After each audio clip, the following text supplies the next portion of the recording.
Kita seringkali menganggap bahwa kasih sayang Tuhan itu dengan cara sebelah mata. Maksudnya adalah bahwa kita memandang kalau Tuhan yang penuh kasih sayang itu selalu akan menunjukkan kebaikannya, perhatiannya, kepeduliannya, bahkan anugerahnya Dia berikan, mengampuni, menebus, menyelamatkan. Tetapi kita lupa melihat satu sisi yang sebelah satunya lagi, bahwa di dalam kasih sayangnya pun Tuhan sebenarnya bisa juga melakukan langkah-langkah tindakan tegas buat anak-anaknya. Entah menghukum, entah mendisiplin, mendidik, menghardik, bahkan juga menghajar dengan keras atau memberi ganjaran yang membuat kita merasa susah dan membuat kita mengalami luka di dalam hati. Namun semakin kita dewasa di dalam iman, harusnya pengenalan kita akan Tuhan menjadi makin baik. Kasih yang Tuhan berikan harusnya kalau kita katakan itu kasih yang sempurna, maka Dia sempurna bukan saja memberikan kepada kita hal-hal yang baik, tapi juga menguji iman kita agar menjadi baik. Bukan saja menunjukkan kasih sayangnya yang tidak pernah berkesudahan, tetapi Dia juga bisa menjadi berang dan marah, mengungkapkan akan kekesalannya, kesedihannya karena kita menyimpang dari jalannya. Inilah Tuhan yang kita percayai, yang kasih sayangnya lengkap, utuh. Dia mengasuh kita, tapi juga Dia bisa mengasah kita. Karenanya jangan kaget kalau kita mendapatkan hajaran dan ganjaran dari Tuhan. Tapi yang harus kita ingat adalah bahwa hajarannya dan ganjarannya adalah hajaran dan ganjaran kasih sayangnya. Saya Nikolas Kurniawan menemani di dalam Sabda Tuhan hari ini dari Ibrani pasal 12 ayat 5 sampai 11. Dan sudah lupakah kamu akan nasihat yang berbicara kepada kamu seperti kepada anak-anak?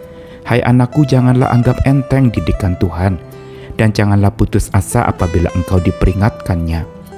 Karena Tuhan menghajar orang yang dikasihinya, dan Ia menyesah orang yang diakuinya sebagai anak. Jika kamu harus menanggung ganjaran, Allah memperlakukan kamu seperti anak. Di manakah terdapat anak yang tidak dihajar oleh ayahnya?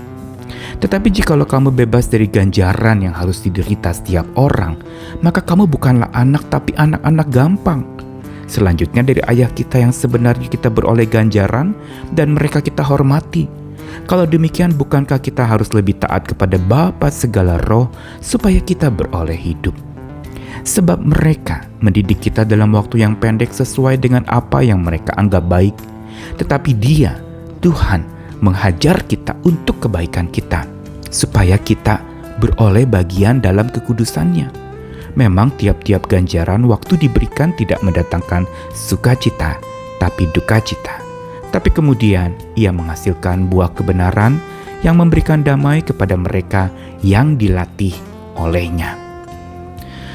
Penggalan dari Ibrani pasal 12 ini adalah sebuah bagian tentang kasih sayang Tuhan yang tegas, dan ini yang seringkali dilupakan oleh banyak orang percaya.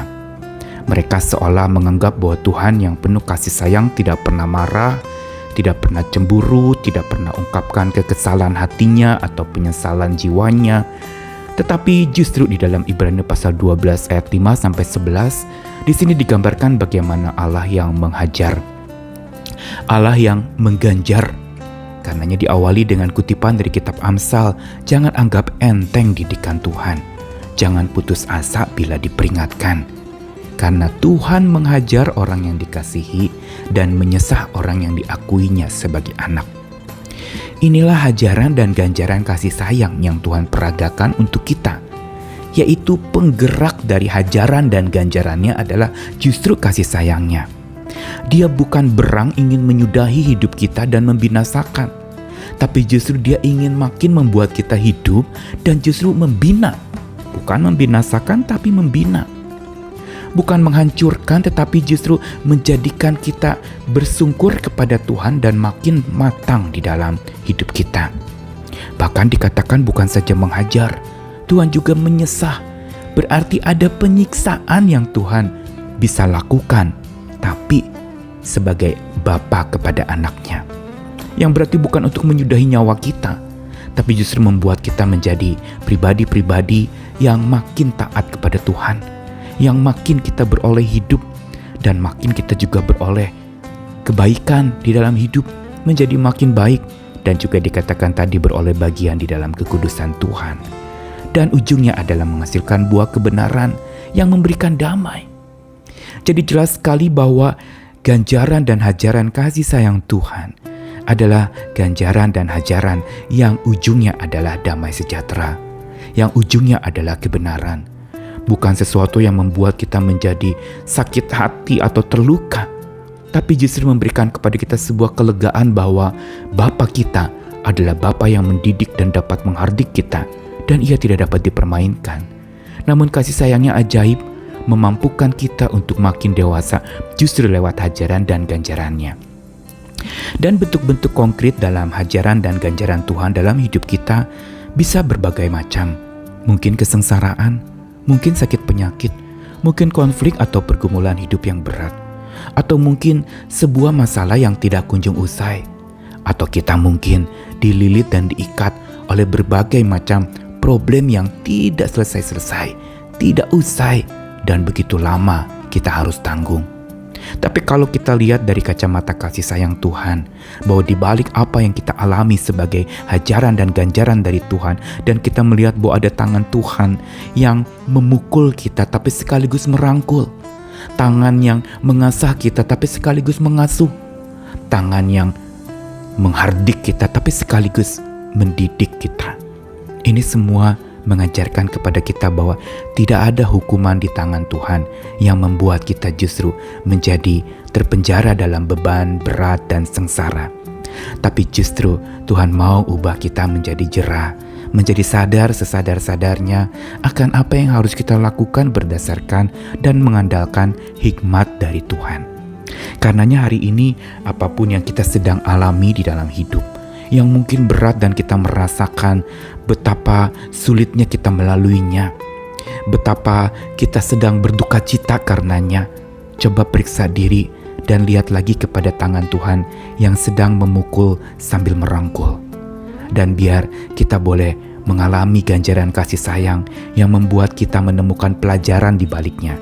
Karena ganjaran dan hajaran Tuhan bukan semata ujaran amarah, tetapi ada pelajaran dan pembelajaran yang Tuhan sedang arahkan kepada kita. Memang tidak mudah menerima ganjaran dan hajaran ini, tapi bersama dengan tangan Tuhan yang kuat, kita dimampukan menerimanya. Bahkan kita juga malah bersyukur karena kita masih diganjar dan dihajar oleh Tuhan, agar kita menjadi pribadi-pribadi yang terus mau diajar, yang terus mau belajar, dan tidak pernah berhenti untuk mengujarkan kasih Tuhan kepada banyak orang. Kasih yang sempurna sudah Tuhan berikan buat kita oleh Bapa yang kekal, membuat kita menjadi pribadi-pribadi yang matang dan handal dalam menghadapi berbagai macam persoalan. Selamat dididik oleh Tuhan, selamat menikmati ganjarannya, dan kasih sayangnya tidak pernah jauh daripada kita. Amin.